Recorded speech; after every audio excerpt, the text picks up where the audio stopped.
और देखिए, इस बीच एक और बड़ी खबर सामने आ रही है, क्योंकि लगातार सीटों को लेकर चिंतन और मंथन हर राजनीतिक पार्टी का चल रहा है। एक और बड़ी खबर सामने आ गई है।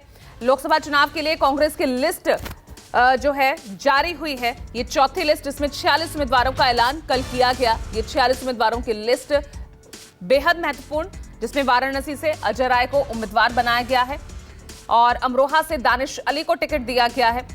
और मानस श्रीवास्तव जुड़ गए ज्यादा जानकारी के साथ। मानस, तमाम सीटों पर यहां पर चर्चा हुई है, लेकिन जो सवाल पहले था वो आज भी बरकरार है। अमेठी रायबरेली, वहां से किसे लड़ाया जाएगा, किस उम्मीदवार को उतारा जाएगा, सस्पेंस अभी बरकरार है।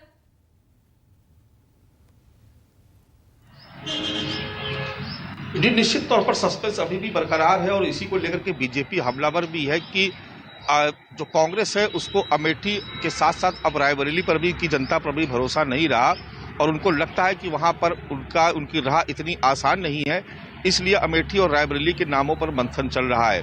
तो देखिए, उत्तर प्रदेश में सीट बंटवारे के तहत 17 सीटें कांग्रेस के खाते में आई थी और इन 17 में से तमाम बार मंथन होने के बाद, जबकि चुनाव की तारीखों का ऐलान हुए भी वक्त गुजर चुका है और अब तो नामांकन की प्रक्रिया भी पहले चरण की शुरू हो चुकी है, उसके बाद भी लिस्ट में पूरी तरीके से नाम का सामने ना आना अपने आप में कई तरीके के सवाल खड़ा करता है। और उसमें सबसे महत्वपूर्ण जो गढ़ है अमेठी और रायबरेली गांधी परिवार का, वहां से उम्मीदवारी अब तक घोषित नहीं हो सकी है। जबकि राहुल गांधी जब अपनी न्याय यात्रा लेकर के उत्तर प्रदेश में दाखिल हुए थे तो वो अमेठी और रायबरेली इन दोनों ही जिलों से होकर के वो यात्रा गुजरी थी, उसके बाद लखनऊ में दाखिल हुई थी।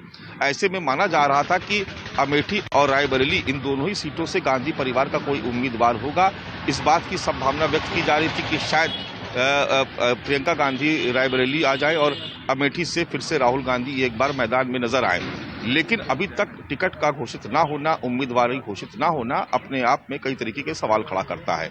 जो 9 नाम जो घोषित हुए उसमें का सबसे महत्वपूर्ण नाम देखा जाए तो उत्तर प्रदेश कांग्रेस के अध्यक्ष अजय राय, जिनके बारे में कतई संभावना नहीं थी कि वो चुनाव लड़ेंगे। ये माना जा रहा था कि चूंकि वो प्रदेश अध्यक्ष है तो सभी सीटों पर उनकी मौजूदगी और संगठन का कामकाज देखना, चुनाव का प्रबंध